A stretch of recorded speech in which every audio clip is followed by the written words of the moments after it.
Ассалаумағалейкум ағайын. Бүгінгі қисса әңгімеміз өте әсерлі. Бірде бір отбасы өмір сүрген екен.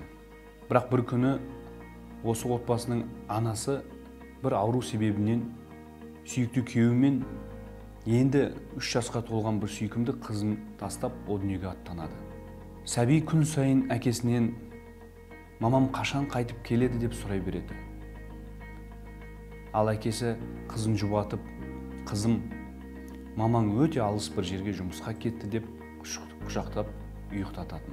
Сөйте жүріп, қызы 6 жасқа шыққан жылы әкесі мейірбан, ақ көңіл бір әйелмен танысып некелеседі. Бір күні әкесі қызына, қызым, мамаң қайтып келетін болды. Сен мамаңның түрін ұмытып қалған жоқсың ба деп сұрайды. Сол кезде кішкене сәби ары ойланып, бері ойланып, басын шайқайды. Әке қызын аяп кетті, әрі бір жағынан сәл де болса жеңілдеп қалғандай сезінді. Ол әлі де бала ғой деп ойлады. Дәл сол сәтте есік ашылып, әлгі әйел кірді де құшағын кең жайып, қыздың есімімен шақырады. Сол кезде сәби сәл таңырқап, жатырқап тұрған қызына әкесі, қызым, мамаңды танымадың ба? Тез мама деп шақыра ғой дейді. Сәби ақырын адымдай басып отырып, мама деп құшақтай алады.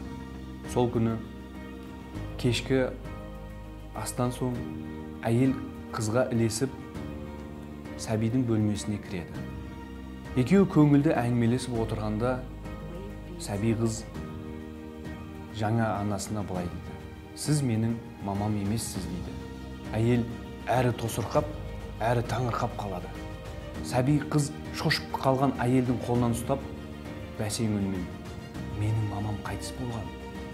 Менің оны атам мен әжемнің әңгімелерінен біліп алғанмын. Мұны тек атам, мен және әжем үшеуміз ғана білеміз. Әкем мен басқалар білмейді дейді. Олар әлі күнге дейін мамамды тірі, алыс бір жерде жұмыс істеп жүр деп біледі, дейді сәби қыз. Сол кезде жылап жіберуге шақ қалып тұрған әйелдің құлағына сыбырлап, бұл екеуміздің ортамыздағы сыр болсын.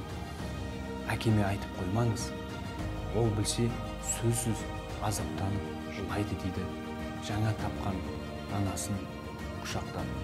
Бұл сәтте есік сыртында үнсіз тыңдап тұрған әкенің көз жасы көл болған еді.